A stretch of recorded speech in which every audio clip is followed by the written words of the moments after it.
And good day, Merv. How are you doing today? Man, I am just, I'm feeling good. Spring is coming.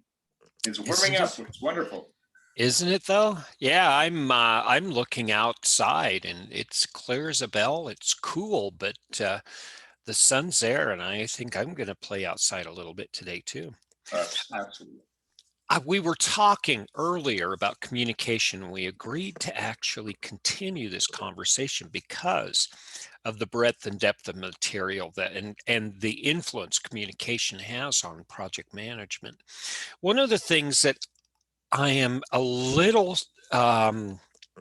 confused about is we've just gone through a change in the material to teach students how to prepare for the exam, as well as the exam itself.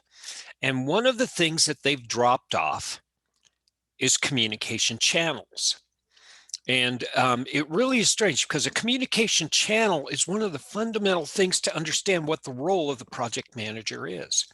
A channel is an opportunity to share information. Okay, that's all it is. It's basically one-to-one communication. And when you have 4 people, you have 6 channels. When you have 5 people, you have 10 channels, and so on and so forth. It's a geometric progression. One of the things that communication channels talks about is that there's information being shared inside of the project that you're not aware of. How do you find that information? I have a trick one of my old buddies taught me, but how do you find the information that It we seems found it? we may have touched on this in our podcast from a couple weeks ago as well, but it's one that's worth looking at every time. And I was thinking about this as you were formulating your question. If you live in a family, there's conversations that go on that you're not aware of. So I suspect that the project, which is just a much larger family that's pulled together for a single purpose, I suspect that all the time there are those conversations that are happening that you're not aware of. But one of the, and I don't know if I call this a trick or if I just call this one of my techniques perhaps, but I spend a fair amount of time working with my team, not as their buddy, as their pal, as their whatever, but as a manager who listens, a manager who pays attention. And so when I approach one of my staff members, one of my project team members at the coffee machine, at the water cooler, in the hallway, and strike up a conversation, chances are they will reveal things that are happening on the floor, especially if I ask a question in a way that kind of polls them in terms of what's going on the floor with the customer, and in those areas that as a project manager you're not necessarily always privy to, because that's down at the very detailed level. So the biggest thing for me, the biggest technique for me, is just to maintain that communication, the daily communication. We used to call it management by wandering around, MBWA. I still use that all the time when I'm on site, and I think it's that openness, willing to listen without judgment, that allows people to open up and just share with what's going on. But I don't know, is that something that I mean, you said that you had kind of a trick or a technique, so Yeah, but let's hear what you just said. You said number 1, informal, seems to be really powerful for you. Number 2, you basically do it as part of your work. It's not just something you schedule like meetings. It's just part of the nature of the way you do things. And number 3, open-ended, open. What I found is open-ended questions. I had to train myself to not ask yes or no questions, because if you actually ask yes or no questions, that's all the information you're going to get. Second of all, if you create a long pause, and this is what my buddy taught me, create a long pause between their answer and your response to that answer, people have a really bad habit. They're uncomfortable. especially in Western culture. We're really uncomfortable with these pauses in conversation. And so we rush to fill in with all this wonderful content and doing early assessments of potential projects for proposals. I found that actually sitting back and just thinking, not trying to create it like it's emotionally or psychologically uncomfortable for people, but just create that pause to where people feel they need to get more information out. It really is a psychological trick, but at the same time, it's an incredibly valuable opportunity for you. I had a manager who used the pause not only in that way, but also in a different way, that when he was asked a question, he would be the one who paused. And it was interesting because I'd be sitting there going, come on, say something, say something. And he would pause. And, 3 seconds in a conversation of a pause seems to be an eternity. Isn't that But he would sit there and he would pause. And what I realized after watching him for a couple of weeks when we first started working together was that pause was his way of formulating the thought in such a way that I think he analyzed why was the person, sometimes you ask the question, what's the question behind the question that they're asking me? And in that pause, he would formulate his response. And then when it came out, it was concise, it was absolutely to the point, and he would answer it at that, exactly where the person was coming from in terms of their question. And I would sit there and go, my mouth would dry. I go, wow. But it was the 3 or 4 second pause that he would just sit there. So often we want to fill like that gap, like you were saying, even when we're the ones responding, we want to respond with something very quick to show that we're on top of it. And sometimes we respond so quickly, we don't even listen for the question. We are already formulating our response while the question is being asked of us. right? And so often we mess up that way because we end up answering the wrong question, or we don't put a lot of thought in our response. And in this case, the oral communication is garbled. It's not as efficient as it could be. Isn't that fascinating? Human beings are really strange. We spend our whole lives, rewiring our brains. We actually do wire our brains the first time for the first 20 years of our life. And the rest of our life is figuring out how to unwire it and wire it again. And what you're talking about is learning how to rewire your brain in such a way that you can be more effective. Yeah, oh, absolutely. And I think that as we get older and those synapses fire in different ways as we rewire, I think we also, with that experience comes a better rewiring often. Yes. Because we learned something from the last time that didn't work quite so well. So this time we took a different tack, and then we begin to learn that way. So. Yes, and this could be a whole show on itself. How do you actually rewire yourself, especially going and I'd like to talk to you about this in the future sometime. Is how do I start off as an engineer and rewire my mind to be an effective manager? Because they're totally different. It's not just skill sets; it's totally different mindset. But we're deviating. We're deviating. We What are. we want to talk about is oral and written communication. What do you want to start off with here?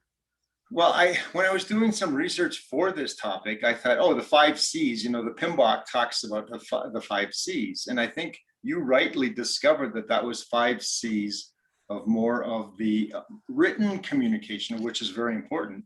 When I did my review of the oral communication, I found 5 C's of verbal communication, which were not quite the same. There was a lot of overlap, but it was not quite the same. And I thought about it for a while, and I thought, well, that actually in some ways does make sense, because when you're writing something, you have a chance. For example, one of the written ones I think is being concise. Actually, probably both of them there's a conciseness in both of them. But when you're writing, there's an ability to write, read it back, rewrite, read it back until you get that concise paragraph or that concise sentence. But when you're speaking, conciseness isn't always our ability to deal with that so much as project managers. And I think, in fact, one of the thoughts I had is I went back over my career and looked at myself and at other project managers or team leads that I'd worked with. When it comes to the topic of conciseness, I have noticed there's almost two very consistent camps. One is one camp where they're overly verbose, and the other camp where they kind of grunt their responses, yes, no, leave me alone, I want to get on with my job. So yeah, and I have a great example of this. We with the manufacturing company I supported back between 2000 and 2012, we would use software engineers, third party, and we'd use two different pools of software engineers. One of them came from around the Mediterranean, and it was funny because they would go very explicitly into the solution and make sure you understood every single detail. Boom, boom, boom, boom, boom. Here's what, here's why, here's how you think, because they wanted you to follow their thought processes exactly. And then there was another one from Western Europe who'd sit back, like you said, with the person that you're giving an example of earlier, think for about 3 or 4 minutes. And they said, 7 weeks, $25,000. It's like, and they could come up with the same identical solution. And it was brilliant to see the comparison of not just communication, but the way the entire culture actually shared information and negotiation and all these other things that colored the way they approached sharing information. It was fascinating. Well, and what I found when I really thought about this, those who were verbose tended to be ones who hadn't got their thought processes quite in place. And so many of them, I think we talked about this on another show at one time, many of them, I think, worked out their solution or worked out their thought process verbally. It was kind of like, and some of them would even start, I'm thinking out loud. And then, oh, we're in for a diatribe of several minutes to get down to what this person wants to talk about. But then on the other side, those who kind of, the Joe Fridays of Dragnet fame, just the facts, ma'am. Mm-hmm. Those tend to be almost, you almost feel like they're unfriendly and don't want to speak to you. And maybe it's got something more to do with their just their demeanor. It's got nothing to do with whether or not they're friendly, but they also speak in, short little blurbs. Maybe they were programmers at one time that just continued speaking that way. But you know what's funny? That's what we want in meetings. Didn't we say that? We want people to come prepared with the solution. Here's the solution. And in some cultures, the solution is given as a 5-word sentence. In some cultures, the solution is given over 5 or 6 cups of coffee and a piece of cake, overlooking a lake somewhere. And we have to respect that. Conciseness in different environments is not necessarily correlated with verboseness, but at the same point, there is a way you can say too much, to just say too much, and you lose the message. Yeah, and I think there is a happy medium. I think there is as you're saying, the ability to come with the concise wording. But it takes practice, not so much practice writing, because writing, as I mentioned before, you can rework before you send. But when you're verbalizing something, and we probably need to go back over some of our podcasts to see if we may have been a little verbose in some of our responses. I suspect maybe we do, because we're both fairly garrulous. But I think there is a happy medium. And for those project managers who can take the thought process and present it in a concise language that avoids the flowery, that avoids the innuendo, that avoids the 2 or 3 steps off the main path and then come back.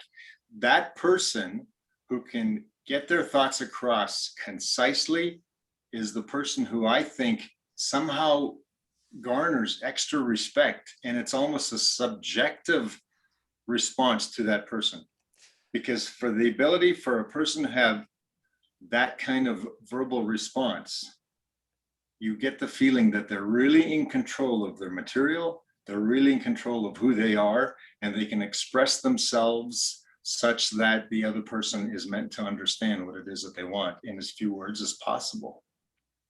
Well said. Even, Now, even though it was verbose, right? no, that was perfect. I'd like you to consider something, and this is something I challenge my students with.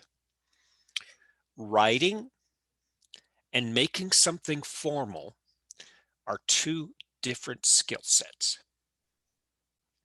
I really believe writing has two purposes. Number one, create evidence. And number two, version control. Because if you control the document, you control the information. Those are the two functions. Now, making something formal, like you say, the extra effort it is to make something concise where people can really understand it without effort is a different skill than making information permanent. And they have to go hand in hand. And again, certain projects don't need that level of formality. But we're coming back to this whole theme that we've been talking about, the insertion of the cerebral cortex between the emotional decision maker and the outside world. It's stepping back and, like you said, saying, does this make sense? Does this make sense? I am now the reader. Does this make sense? And that takes extra effort. Oh, what you just said is so important. I am now the reader. I cannot tell you how many times I have been in situations with my project manager, or even some of my leads, where they put something out and they presented it in writing like they thought the person would receive it, but then they did not reread it as the audience member. They did not put themselves in the chair of the receiver. And until you do that, you're not even aware of how your message is going to come across. I learned, probably the hard way, that whenever I wrote something, and you're talking about formal versus informal or conversational, whatever, before I ever wrote anything and hit that send button or send it off in the mail or whatever, I reread it to make sure that the way I came across to my customer was the way that I wanted my customer to receive it. Yes. And if that took an extra couple of words to explain something that I could explain to my team much more concisely, I did that. But I wanted them to understand what I was saying.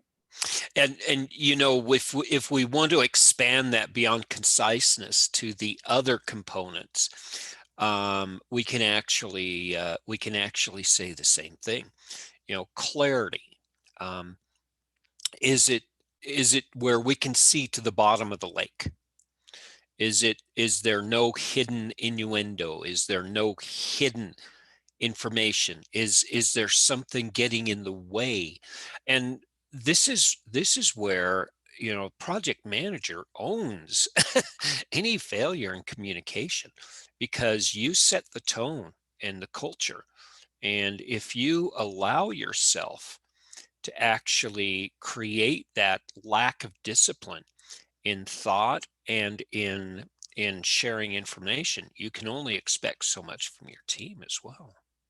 Well, and I tell you what, the other thing that you just happened to mention in terms of clarity, it's also the tone, because I can be very clear in my messaging, but I think I mentioned this on the podcast in previous episodes, is that I've been in situations where the messaging is exactly correct fact-wise, but exactly wrong in terms of the tone.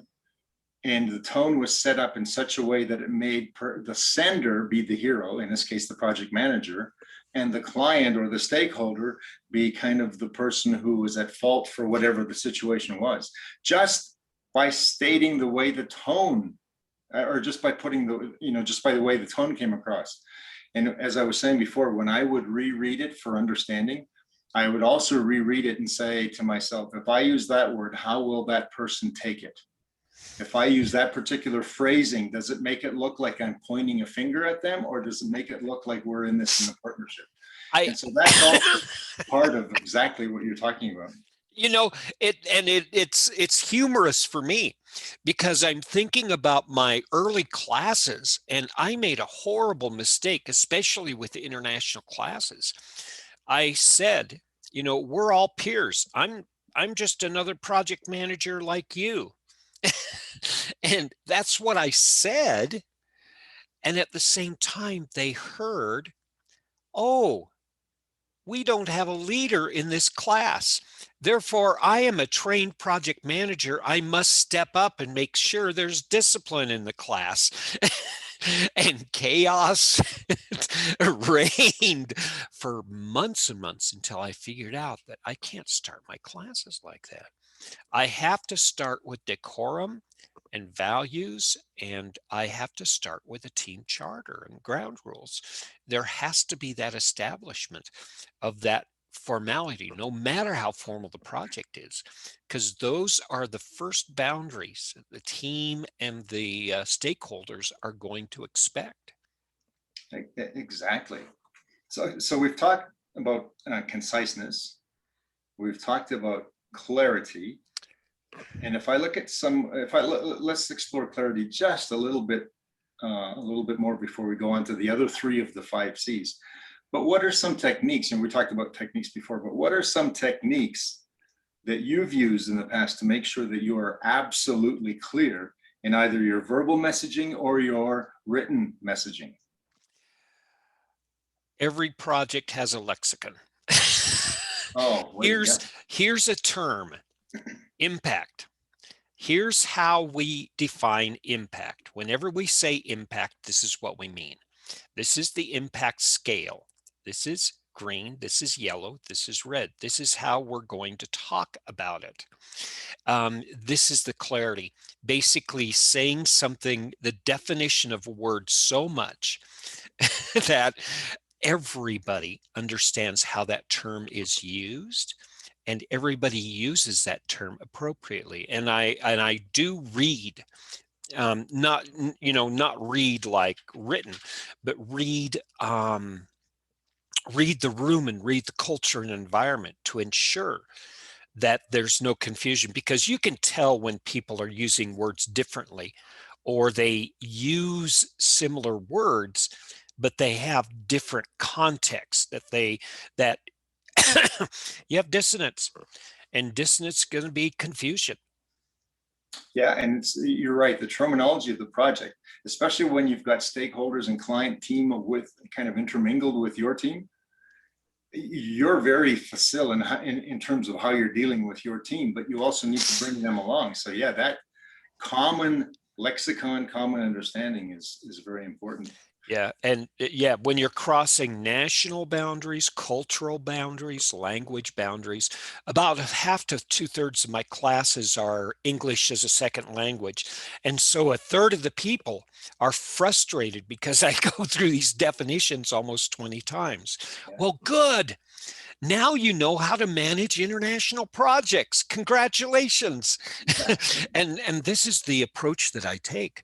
You have to be this, you are basically the lexicon, and you have to establish it this way. It's interesting too. And this is what technique I use a lot.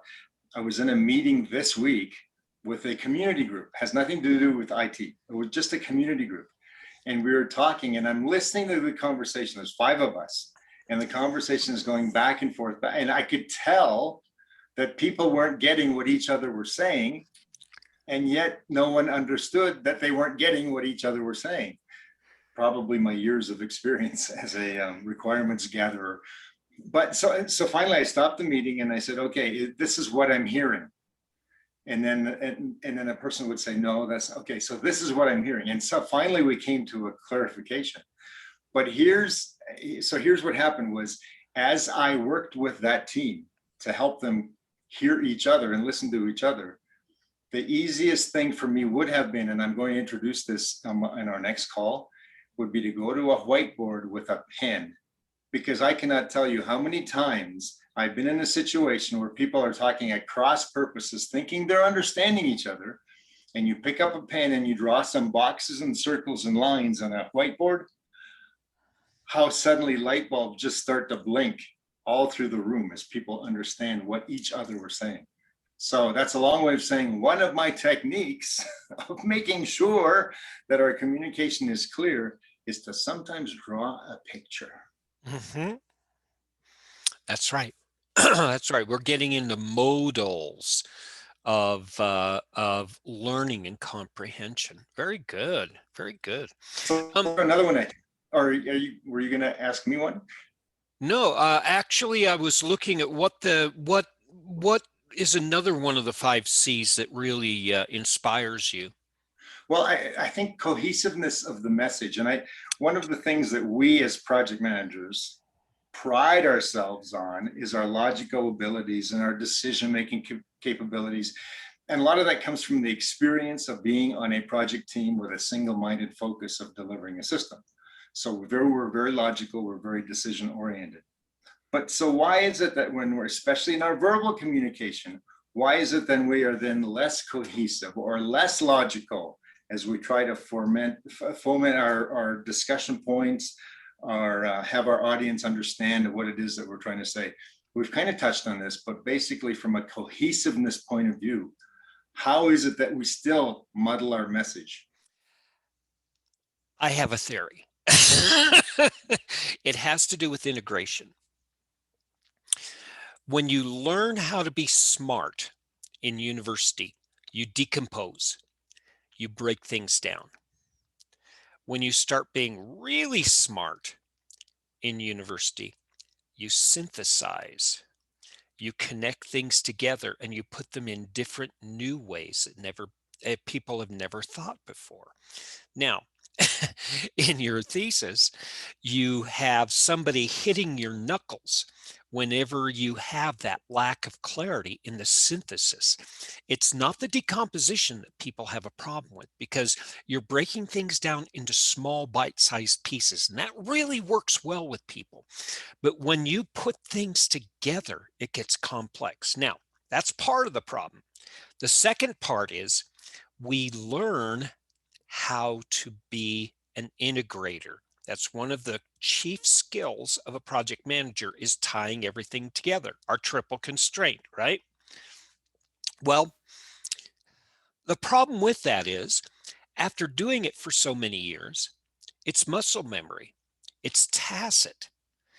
And how do we actually go back and turn that tacit knowledge from it just works that way into explicit knowledge without spending 20 years in verbose description? And this is the trouble we have. That this is the frustrating thing. And it takes years and years of practice to do this in such a way that you don't lose people in the conversation. And I think part of that is also our verbosity comes from the feeling that we need to over explain, because those people, especially when we're dealing with client staff who aren't IT, who maybe aren't steeped in IT, or here, practice this. When you come home in the evening and your spouse, who may not be IT, mine happens to be nursing as opposed to IT. So you can see the exact dichotomy there between the two of us. So when she says, how was your day? What happened today?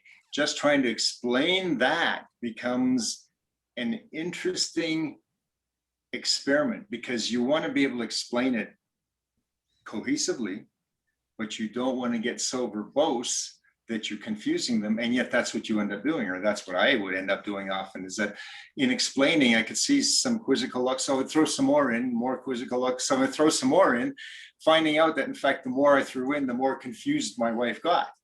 And often the client as well in those situations. You know who was really good at that type of translation?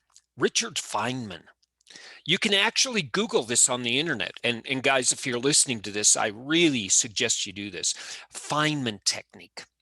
He was the youngest physicist on the nuclear research post World War I in World War II in the United States, working with von Neumann and all those guys, right?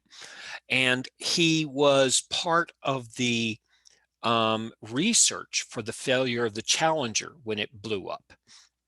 And everybody was arguing during the Challenger meeting, the news meeting, and he took one of the O-rings and put it in ice water, and he held it up and he went snap. And it was like, how did you know how to do that? And he said, well, number one, I know the physics. Number two, I know people. And here's how he did it. When he built his physics lectures, he would actually write it out, and he would put a star to every topic that he could not explain to himself. And then he would review and research and review and refine until he could explain it to himself.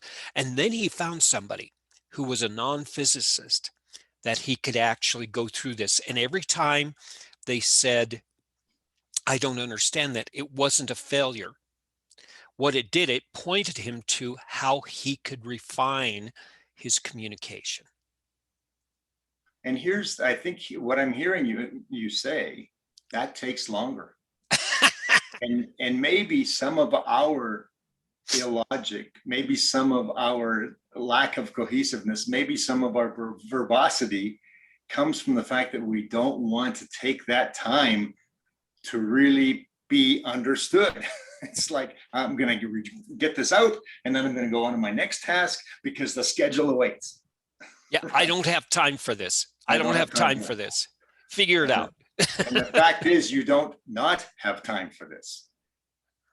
If you want your client to come along, or in my case, if I want my wife to understand me so that she doesn't get frustrated with my explanation, we don't not have time to be clear and cohesive and comprehensive in our language.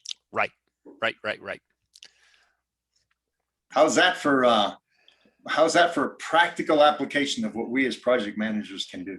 Oh, that's beautiful. That's beautiful. Yeah. Project management should improve business and projects, and it should have some positive impact on your personal life too. Oh, absolutely. And the other thing on this whole topic, probably of the last three topics we've covered already, the other thing is, I mentioned before, we are used to being logical and decision makers. And yet we have this verbal diarrhea when we try to explain something. What if we just thought about the fact that when I write a piece of code, I modularize it? How about if I do my conversation, I deal with one topic at a time, complete that topic before I start the next one. And then I will be much more cohesive in my language, much more clear in my messaging, and be understood much better by whoever my audience is. When you studied technology in school, did you go through a class called technical writing? No, we did not. I wish we had. Fortunately, I grew up in a high school where I had an incredible English teacher, literature teacher, composition teacher. It wasn't technical writing, but it was good writing. But no, I wish in college we had that course.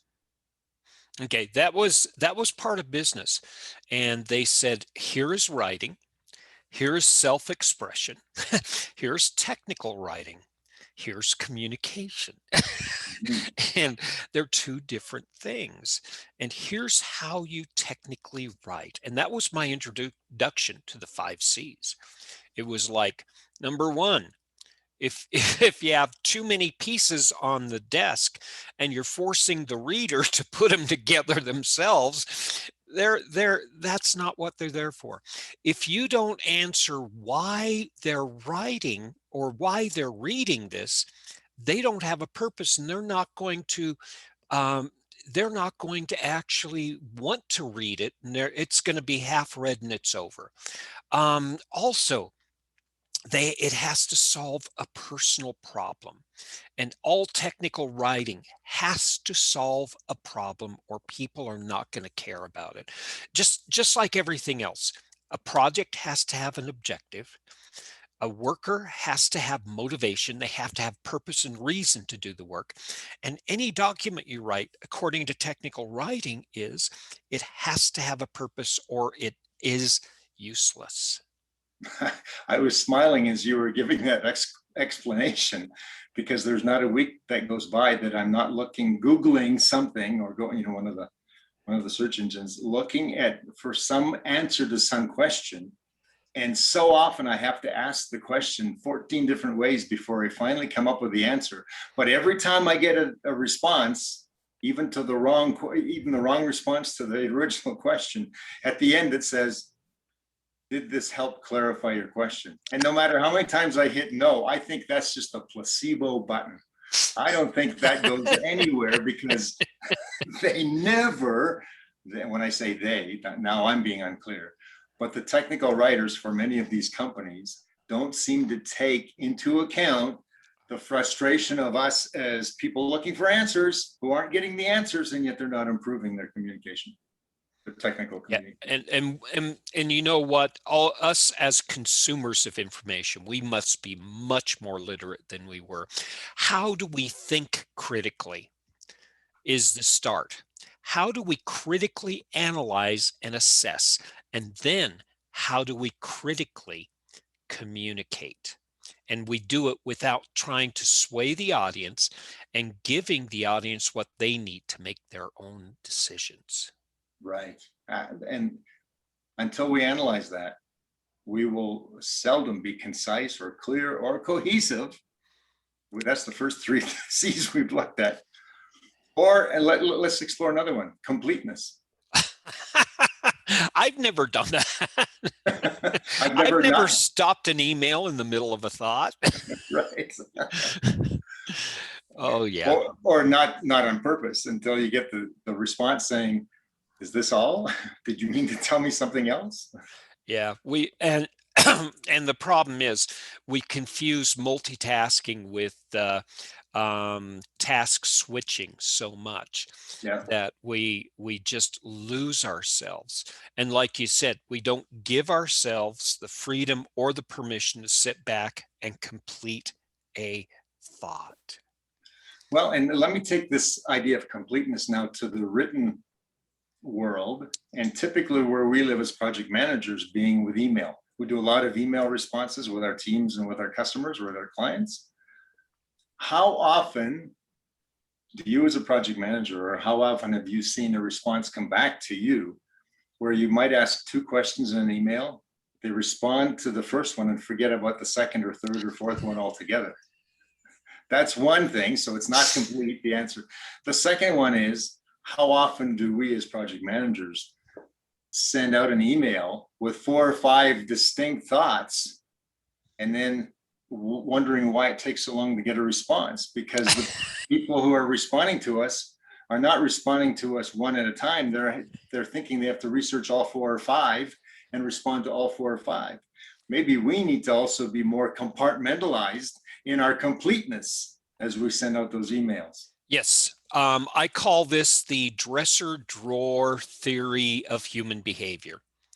If you have a dresser full of clothes and you pull out the top 3 drawers, the dresser's going to be top heavy and it's going to fall over.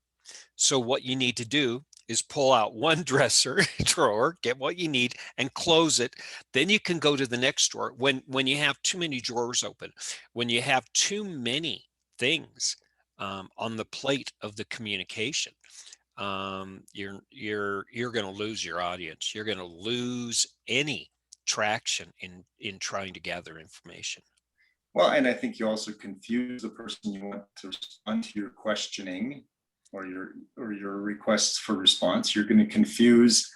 They think if they answer this one question, maybe they can handle all 3 or 4 of your questions in one response, and they don't do a very good job of it. So you put them in a bad position of not being complete in their response. So I think again, you've hit it on the head several times during these podcasts. We own, as project managers, we own communication.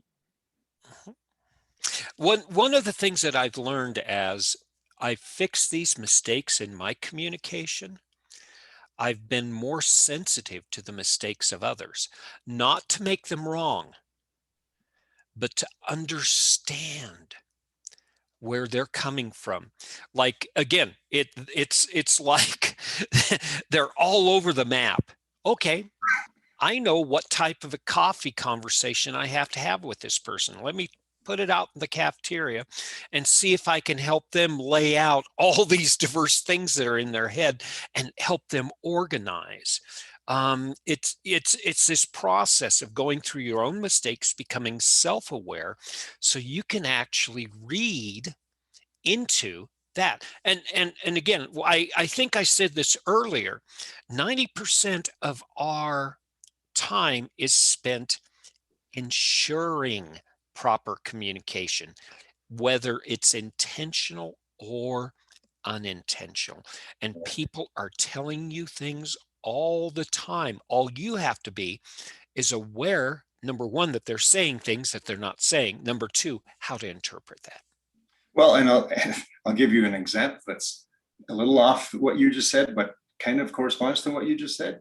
I was watching a person give a public speech last weekend, and this person was talking about her frustration with losing her keys. And the language came out about how frustrated she was and how angry she was with herself. And the entire time she was telling this story, she was smiling.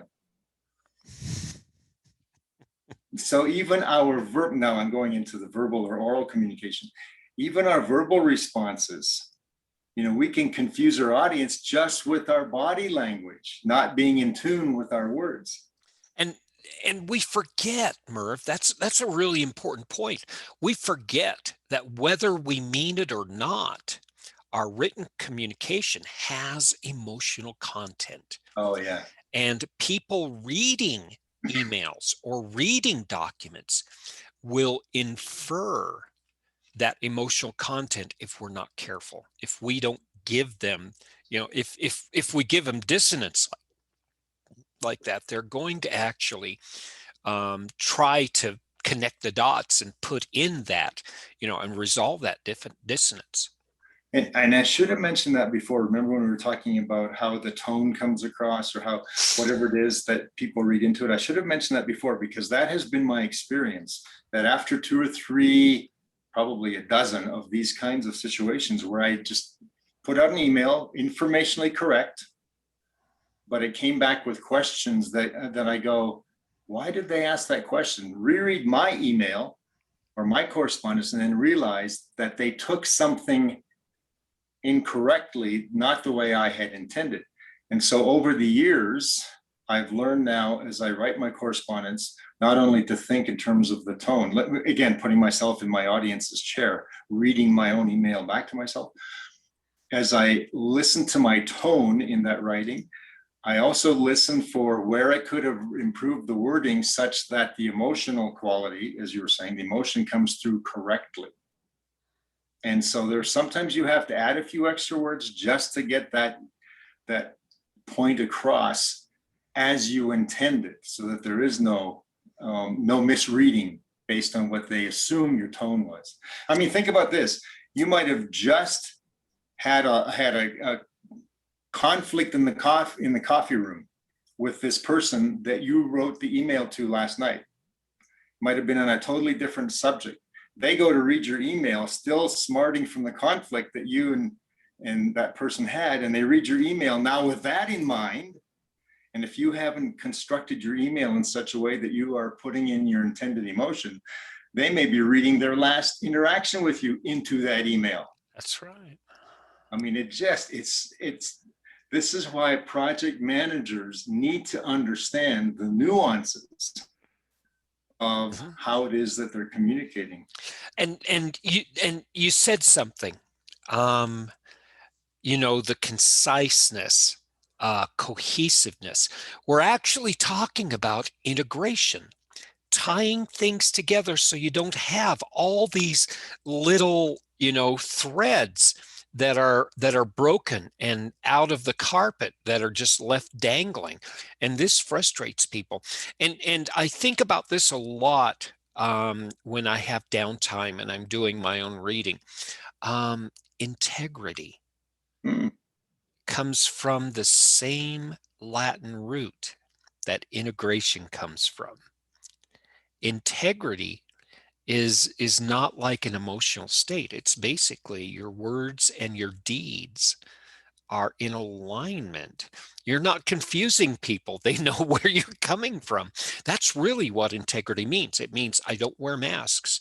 I say the same thing and you get the same thing from me. And like you said, if this morning I was angry and I said something, and if this afternoon I'm relaxed and comfortable and I'm saying the same thing, but they sound differently, there's that dissonance that I've created if I'm not careful. We're yes. getting back to that whole understanding of self-awareness being one of the fundamental attributes we need to embrace when we're communicating. Well, and what I find interesting too, and if people are following along, they've now realized that, well, maybe they haven't, but let me summarize. We have now talked about conciseness, clarity, cohesiveness, completeness as 4 of the 5 C's. The 5th one is concreteness, being concrete in their message. But when I look at those 5 C's and when I analyze our discussion in my mind, there is so much crossover. I don't know why we try to compartmentalize 5 C's when really it's one big C of communication. Yeah. Oh, I agree with you totally. I agree with you totally. I think they compartmentalize them possibly because there are different skills that we use to assess them. For instance, clarity. It's basically that feedback that you get. Cohesiveness. How many connections does this piece of information have to other pieces of information that I'm handing you? Does it's like a circuit, and if you look at a written or an oral paragraph that you're giving to somebody, the more connections on a circuit you have, the more points of failure that you're creating in your communications. And so I don't think that they're different per se. I think they're different facets of the same jewel that we call communication. Yeah, I think you're right. But I was amazed at all of our examples that we've talked through today. I could have used any one of those stories or any one of those examples to explain any one of the 5 C's. So I Oh, know you're, that, you're you know, exactly right. And if we get into written communication, it's the same way. Let's see here. I have to get to my notes here real quickly. There we go. Correct grammar and spelling. yes, Right? Do I lose my audience in the way I use my language in a document? Concise, there we go, concise expression and elimination of excess words. Clear purpose and expression directed to the needs of the reader. The why are you reading this? Why must you read this has to be one of the first topics. Coherent logical flow of ideas. If you jump around too much, it's like, we got to carry the canoe here, go into the river, carry it out here, go into the river. No, just use the canoe to go down the river, and the controlling flow of words of ideas. It's really strange because when we get into, and from IT projects, I had a bad habit of this. I would get into a highly technical discussion. I'd be very precise. But when I was talking about more of the procedural stuff with the people, I'd get sloppy and informal. And if you're just jumping around with the formatting and the structure, you're going to lose people. And it's funny because whether we're talking about oral or written, we're talking about making it easy for people to do their job. And when we're sending them communication, their job is to receive the information. exactly. And, I started talking also about the 5th one and the verbal being concreteness, being concrete in what we're saying. And yes, there is some overlap there as well. But I think, again, verbal diarrhea takes away from our concrete thought process. And one of the things that I remember a mentor of mine in the public speaking realm teaching me. He said that specificity lends to credibility. So if I can be very specific, and I take that as being very concrete in my verbal language, or as we just discussed in the written language, my concreteness allows those who are reading or listening to me, watching me, to understand also very, very clearly, but also very understandably, that I am a credible source. Because I'm not flapping my gums all over the place. I'm not being verbose for the sake of just getting words out. And more importantly, I think if my thoughts are not clear, then my communication is not clear. But if I can be specific or concrete in my thinking process, then my language as it comes out verbally or in written form will also be very clear and concrete in the way it comes across to the people who are listening. This is becoming a great orator. You're describing. This is Cicero and persuasion stuff. I worked for about 7 or 8 years trying to describe what I knew the cost of quality was about. And I went through about 20 different versions, and each one I'd go through 15 or 20 classes before I got it just right. And now when I talk about the cost of quality, I end with a mic drop. And whenever I think about concreteness, it's like you cannot come to any other conclusion than this. You have to come to this conclusion. And that's where the basically, as a great orator, you drop the mic and everybody must agree with you. There are very few things that I've polished, but when you have that and you're able to do that, that is such a powerful moment in communication. Oh, absolutely. And it's again, it comes back to our credibility, because we're able to get those thoughts across in a very persuasive, influential, motivational, whatever kind of style that we intend to use at that point, and we get that point across so that people can come to no other conclusion. So here's my question to you. I'm going to deviate a little bit here. Is there any way for us to increase our ability to communicate effectively without spending years of effort and trial and error? You know, I tell you what, I work a lot with both. So let me kind of back up in terms of where I am now in my career, having spent many, many years as a project manager and as a consultant in IT. Where I am right now in my career, having watched what happens on projects, and that is that typically project managers put process over people. And this is a long way of getting to your question. But what's happening as a result of that is communication is not clear. There's a lot of misunderstanding. There's a lot of frustration, and our projects still come in late and over budget. And one of my premises now, as I work with these companies, I work with both IT companies and their project managers to be more people-oriented. I work with client organizations to help them acclimate their staff to working with IT staff on the same project. Like another people issue. And what I've discovered and what I'm trying to really push is when I finally get to this point where the project managers have to be better communicators, they have to go through these 5 C's as we've been talking about. One of the knee-jerk reactions of the HR department tends to be, I'll go out and get ABC company to come in and do the weekend communication teaching for my project managers. I'll spend $750 per student, and at the end of that time, they will be great communicators.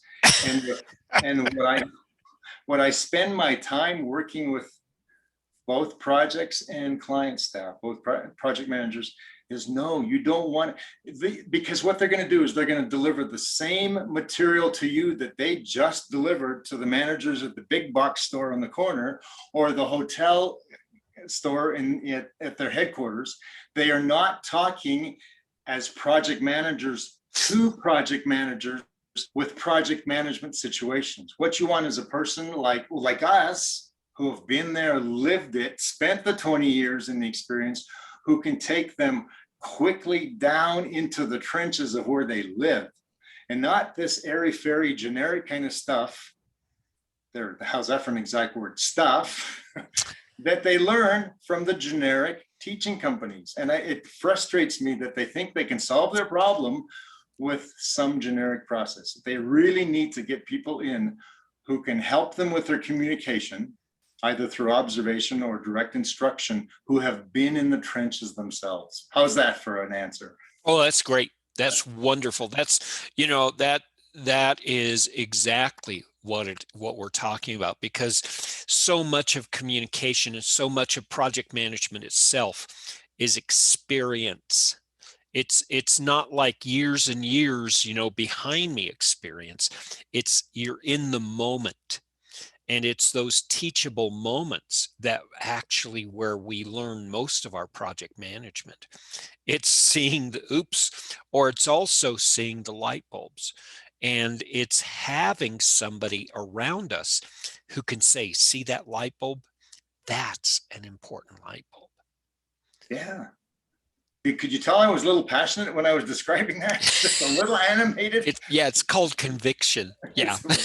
It is such conviction.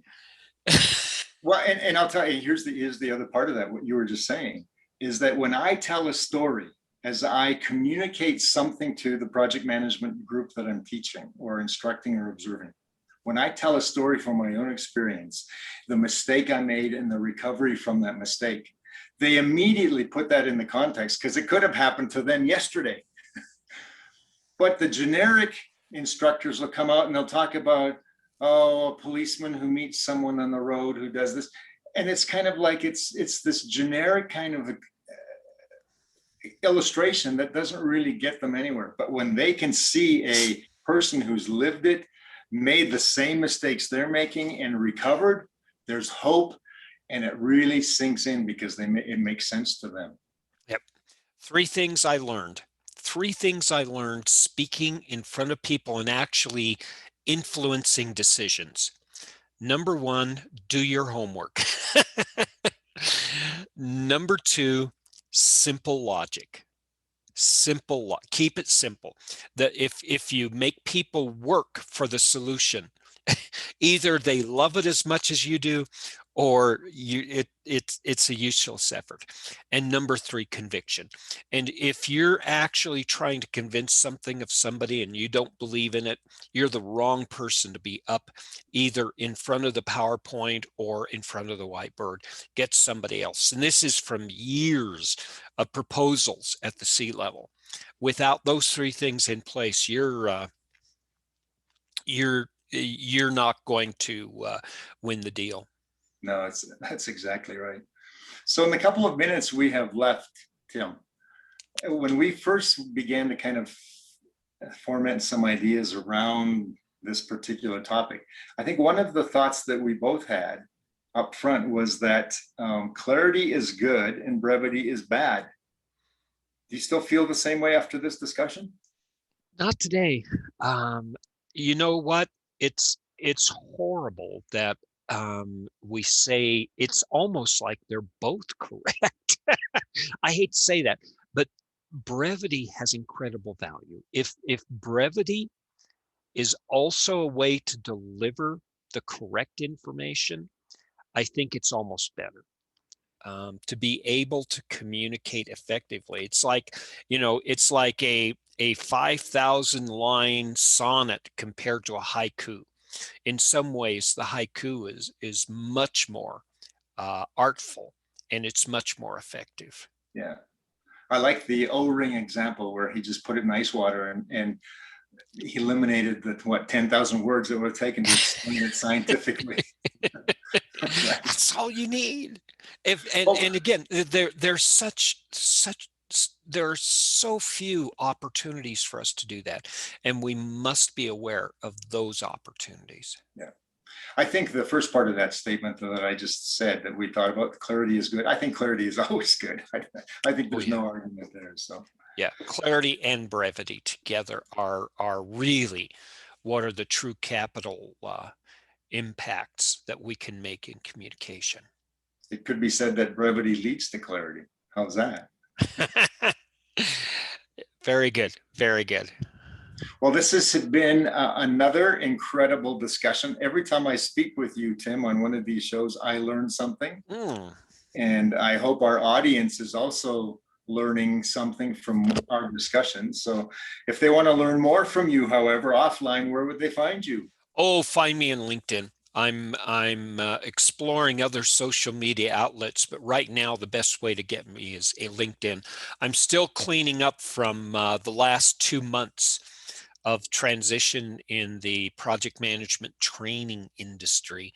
But if you've already left me a message, please please ask me again. Be gentle, but ask me again. I'm here to answer all questions there, and please connect with me. I'm happy to connect with you. Yeah.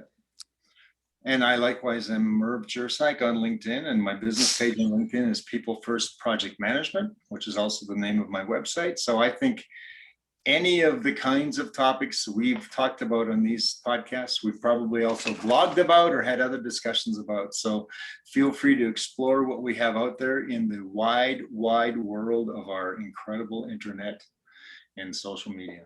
So until next time, Tim, enjoy your week. You too. You too. Looking forward to next week. And everyone, thanks again for your interest, participation, and passion. Looking forward to serve you in the years to come. Great. Thank you.